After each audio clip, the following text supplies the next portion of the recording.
Savez-vous que 80% d'entre nous évitent les conversations difficiles, que ce soit au travail ou dans notre vie personnelle? Ça vous étonne. Souvent, c'est par peur du conflit ou de ne pas trouver les bons mots. Mais pourquoi ces discussions nous font-elles si peur? Et surtout, comment les gérer avec succès? Maîtriser les conversations difficiles, c'est essentiel pour construire des relations solides et régler les problèmes avant qu'ils ne s'enveniment.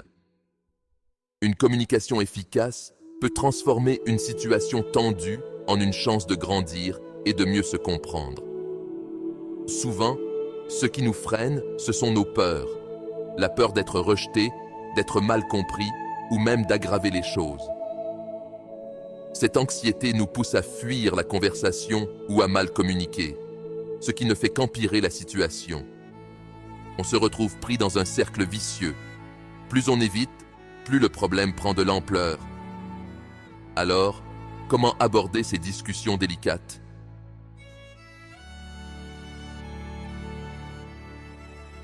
La première étape, c'est l'écoute active.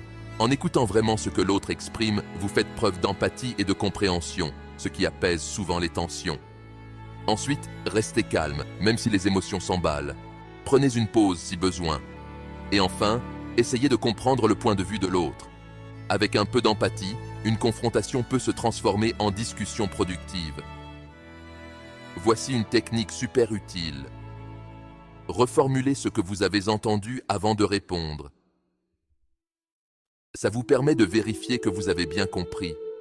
Et ça rassure l'autre en montrant que vous écoutez attentivement. Par exemple, dites « Si je comprends bien, tu es inquiet à propos de… » Et vous verrez, ça peut changer radicalement le ton de la discussion.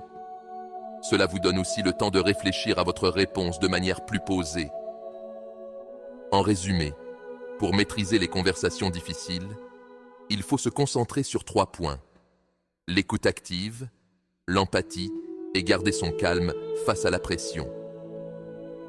Ce sont des compétences essentielles pour des échanges sains et efficaces. Si vous avez déjà vécu une conversation difficile qui s'est bien passée, ou au contraire, qui a dérapé, partagez votre expérience dans les commentaires. Et ne manquez pas ma prochaine vidéo, je vous donnerai d'autres conseils pour améliorer vos compétences en communication. N'oubliez pas de liker, de vous abonner et de cliquer sur la cloche de notification.